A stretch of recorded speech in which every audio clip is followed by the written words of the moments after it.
राज बब्बर साहब का फिल्मी दुनिया में कोई गॉडफादर नहीं था और वे दिल्ली से मुंबई अकेले ही आए थे।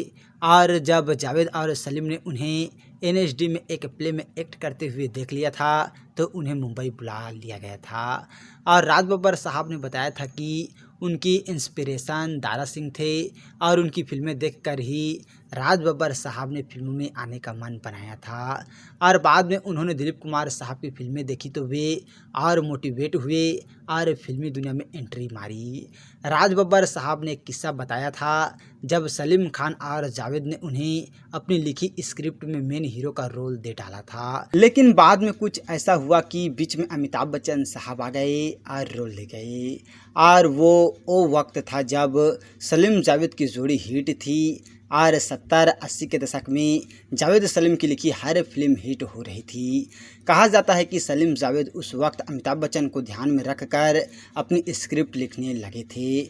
वही शुरुआती दौर में ऐसा भी हुआ जब सलीम जावेद ने राज बब्बर को अपनी फिल्म का हीरो चुना और इस बारे में खुद राज बब्बर साहब ने बताया था। और राज बब्बर साहब ने किस्सा शेयर करते हुए कहा था कि मेरी एक फिल्म थी शारदा, 500 रुपये में मैंने वो रोल किया था। वैसे मैं उस फिल्म में सेकेंड लीड हीरो था सारिका जी के सामने, लेकिन एंड में उसमें मेरा चेहरा नज़र आता है और जितेंद्र साहब जब मुझे पकड़ लेते हैं तो मैं कहता हूँ नहीं पहचाना आपने। सारिका कहती है ये वही है, तो वो आधे सेंटेंस का रोल मेरा था। और उन्होंने आगे बताया था कि फिल्म शक्ति में मुझे मेन रोल करने का मौका मिला था। मैं दिल्ली में प्ले करता था तो सलीम जावेद जी ने मुझे देखा, उन्होंने मेरा प्ले देखा और मुझे स्क्रीन टेस्ट के लिए बुलाया और दिलीप कुमार साहब को भी मेरा काम दिखाया गया और फिल्म के डायरेक्टर सीपी साहब थे तो मैं सेलेक्ट हो गया। फिर कुछ कमर्शियल हालातों की वजह से फिल्म अमिताभ बच्चन साहब के पास चली गई और मुझे फिल्म से हटा दिया गया, जबकि मैं साइन कर चुका था फिल्म और अमिताभ बच्चन साहब ज़्यादा पैसा कमा देंगे। बात तो सही है, उस वक्त वो स्टार थे और मैं उस वक्त नया नया आया था और मैंने कभी ये बात अपने मुंह से कही नहीं।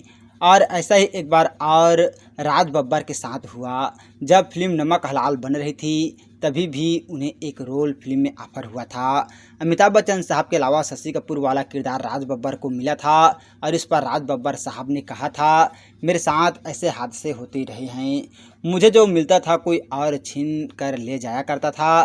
खैर छीन कर नहीं कहूँगा, मुझे प्रकाश मेहरा साहब ने 2 फिल्मों के लिए साइन किया था और वो मुझे दिल्ली से लेकर गए थे, तो मैंने कहा था कि मेरे पास रहने के लिए वहाँ कोई जगह नहीं है तो कुछ इंतज़ाम भी कीजिए। और उन्होंने आगे कहा तो उन्होंने मुझे रहने के लिए एक जगह दी। फिर उन्होंने कहा कि यार मजबूरी है, ये रोल नहीं दे सकता तुम्हें। तो मैंने भी कहा कि मैं ये जगह साल भर से पहले तो छोड़ूंगा नहीं।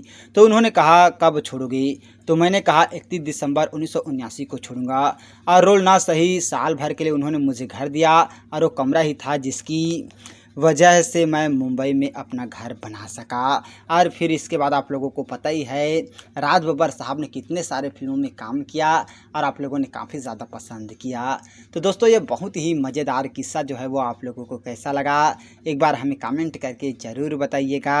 और ऐसे ही जानकारी के लिए अगर अभी तक आप लोगों ने हमारे चैनल को सब्सक्राइब नहीं किए हैं तो प्लीज़ दोस्तों हमारा चैनल ज़रूर सब्सक्राइब कीजिएगा और वीडियो को अभी तक लाइक नहीं किए हैं तो लाइक कीजिएगा, शेयर कीजिएगा। थैंक यू दोस्तों हमारे वीडियो वॉचिंग करने के लिए।